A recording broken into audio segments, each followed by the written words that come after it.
Mr. Dawson, how are you? I'm all right. It's 6 a.m. I got my handbrake software working on a video I just did, and I saw you on Skype, so I gotta squeeze in interviews when I can. Right. Well, hey, I appreciate you making time. Basically, I just wanted to, introduce myself to you. I've been aware of your work for quite some time, a long-time YouTube sub, and I decided to embark on a project and realized there's only a handful of people that really understand the angle I want to approach these two events, and I think you're one of them. And I've got a litany of questions, just very detailed. It's about 9/11 in Iraq, right? Yes, and yes. I want to know, are the two events connected, and they should be, and often they're separate for some reason.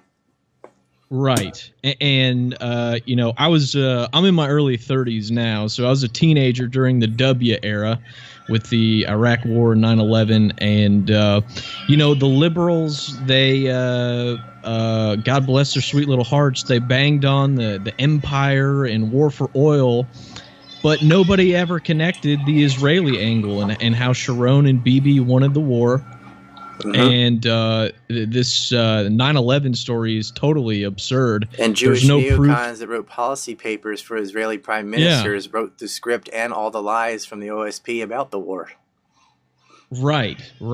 Now, a lot of these details. Fife, Wormser, Ladine, Pearl, Bush and Sharon, what was their relationship like? All these little details. I do not know them, but I know enough of the big picture to know that I need to dig into these angles more, and I think you can help me understand. I can debunk the oil stuff too. I mean, our oil exports didn't change post-war, and oil prices went up dramatically. It wasn't a war for oil. Right. It was, well, in a sense, it kind of was. Israeli oil, their exports went up dramatically. They got 77% of their imports was all from Iraq and all from the Kurdish region that they created after balkanizing Iraq into sectarian factions of Shia, Kurdish, and Sunni. That was all the way up until 2017 when the Peshmerga was pushed out because of the Syrians and the Iraqis fighting against ISIS. The Kurds, which have carved up a piece of Syria and had already carved up a piece of Iraq, got pushed out last October. 2 Octobers ago now. Once Obama was gone and the U.S. Air Force wasn't protecting them, the Iraqi army had them out within 3 days, and all that oil flow ceased. But Israel was getting 77% of its oil imports from Iraq, post-Iraq war. The American imports don't change at all. The price changed, but the imports are about the same as before. And there is the Oil for Food program between the two Gulf Wars where hundreds of thousands of children were starving to death, which everybody was aware of. And they just, were saying the price is worth it, and you've heard it. So they already had control over the oil. It had nothing to do, and none of the reasons for the Iraq War relied on that. It was weapons of mass destruction, right? Legally, it was to enforce a UN resolution, which is laughable because other countries break them all the time, but it was UN Resolution 1441, which stipulated they couldn't have or use WMDs since they lost the first Gulf War. That was one of the stipulations, and turns out they weren't. But there was a whole long list of lies about nuclear weapons, chemical weapons, biological weapons that came from these neocons. That were stovepiped through the USP and used, and Bush, reiterated it, and that was the legal reason for the war. Colin Powell went to the UN with a mock vial of anthrax, remember that? And it does tie back to 9/11. I'm glad you asked me about this because most 9/11 films or whatever, they just focus on physics, and a lot of them kind of get pretty goofy, actually. And you're not seeing, regardless of what you think about 9/11, conspiratorial-wise, there is no doubt that the September 11th attack was erroneously tied to Iraq when Iraq had nothing to do with 9/11. Right. Now, I know a lot of that, and gosh, it's been years since I listen. I was a big listener, which I don't really care for him much personally, and I think he slandered a lot of people now looking back. But I was reading David Icke, Alex Jones, Jeff Rentz type stuff as a late teen, and then that's their got target on with audience is late teens. Yeah, well, that makes sense in my case. But, I stumbled upon a few They're things like, here's that a kind of pointed me in the right conspiracy. direction. P.S. Ghosts and aliens. Yeah, the rent stuff. Yeah. I am the witness.com. I got into that in 05, 06, and Eric Huffschmidt, and that's how I found out about a lot of other people. Those guys smeared me. Called me a pedophile and all this crazy stuff. Really? Yeah. It was Daryl Bradford Smith and Hutch Schmidt and Chris Bollyn. Chris Bollyn wouldn't even have 9/11 stuff if he hadn't ripped it off from my forum. Really? All he did was steal my work about Israel, then added all this goofy stuff to it, like saying a missile hit the Pentagon. Like, he's a plagiarist. Michael Collins Piper hated his guts because far more than myself, he ripped off Michael Piper all the time. He just took Piper books and rewrote them and made them his own. That guy's a piece of shit. And Schmidt and Smith too. And what's hilarious is they accused me of being a crypto Jew and all of this crap, man. I had some blog on MySpace. This is back when I was in my 20s, and saying, I was in Japan. And I went to this girl's birthday party, and they're like, "Well, you said girl instead of woman." Obviously, we're talking about women. It was the 20th birthday. And I had no means of fighting back. They had a radio station and all this crap, and I was getting thrown under the bus with no voice, no YouTube, no nothing. I didn't have a following. I was getting smeared online by these assholes. And then Chris Bollyn pretends to be a girl. He's got 2 fake accounts on my forum. One that would ask questions. The other was like a blatant anti-Semite. So we banned the Jew basher. But we banned it by IP, and when we did, both accounts got banned. And we looked at the second account, and it was Bollyn's email. Then he has a falling out with Daryl Bradford Smith and Eric Huffschmidt. They, I think they claimed he was kidnapped or some baloney, which he wasn't. Yeah. Or died or something crazy. And so, these people, they all stab each other in the back. That's the thing. And no one's ever heard of these idiots again. Eric's the only one that ever did any original work with Painful Deceptions, which basically just said, from eyeballing it looks like it fell too fast, talking about the World Trade Center. There's nothing in depth or anything. I put up War by Deception, and immediately David Icke, who you also mentioned, I thought his name was David Icke, he grabs it and puts it on his website. And so did Veterans Today, but they added all this Jew-bashing nonsense under it, which is not my intentions or anything. I didn't even mention the word Jew ever in my film. And didn't say who made the film, didn't give me any credit, just fucking ripped it off. And there's one guy who also puts it up, as well as a couple articles I'd written about the ADL and stuff, and that was David Duke. So here's how slimeball these guys are. The one guy, sorry I'm ranting, but this is back like the 2005-06 drama. The one guy that reprints my articles and shows my film that actually kept my name on it and gave credit was David Duke. He's the most honest one. The rest of them, they made careers off of stealing my shit.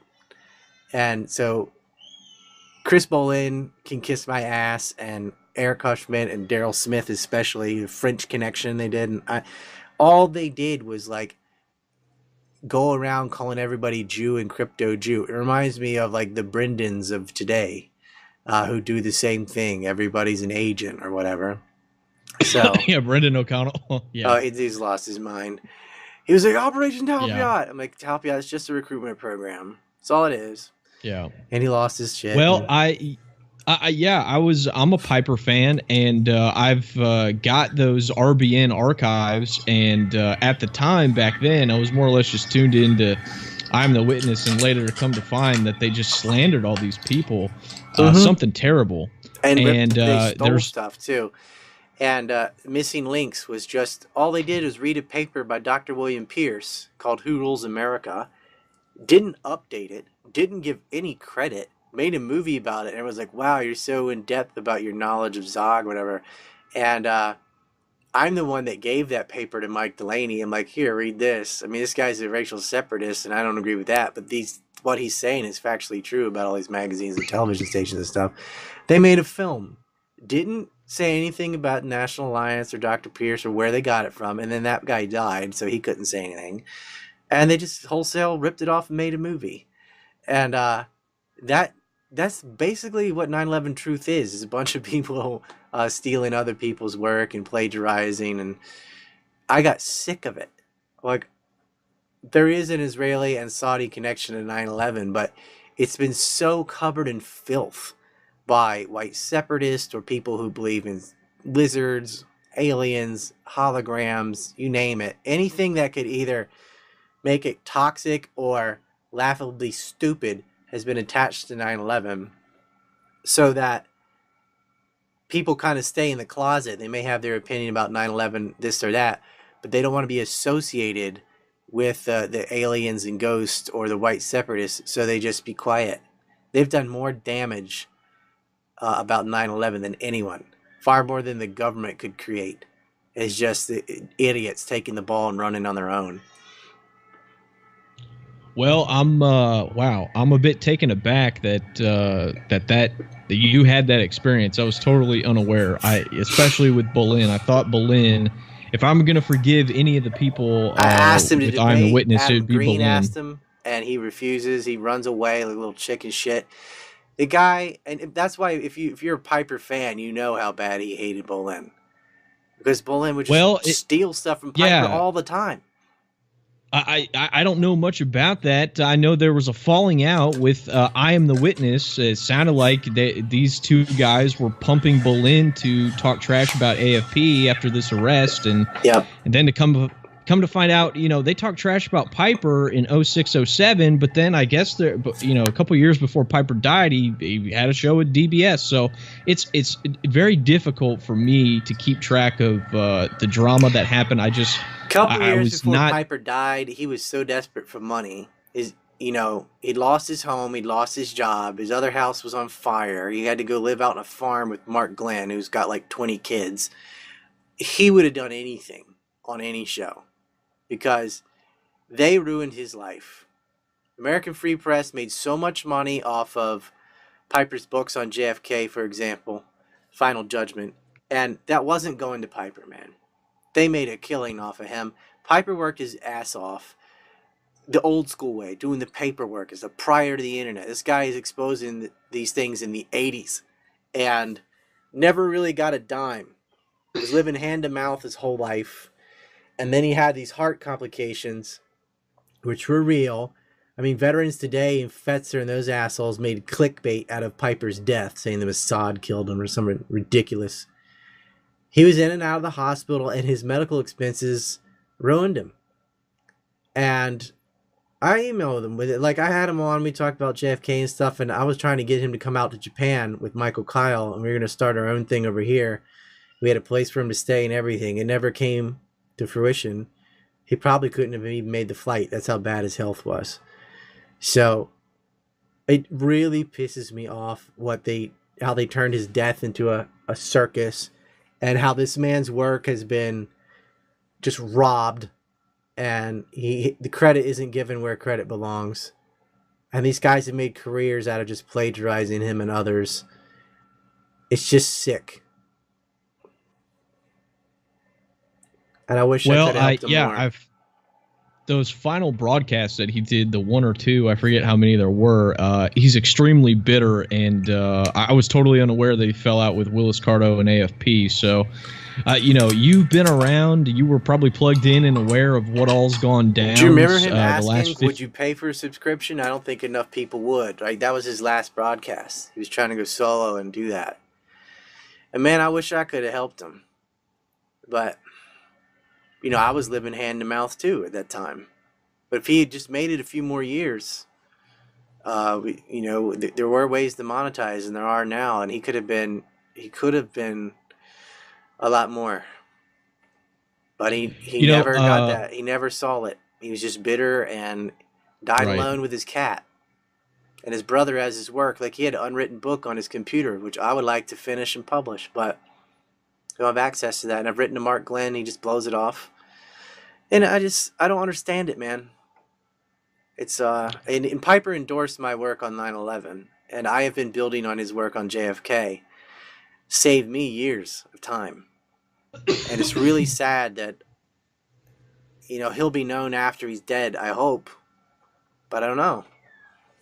He worked his whole life so hard on this, and they just, they always marginalize him with this or that, and then the people there to help him were just using him to make money themselves. It's really sad.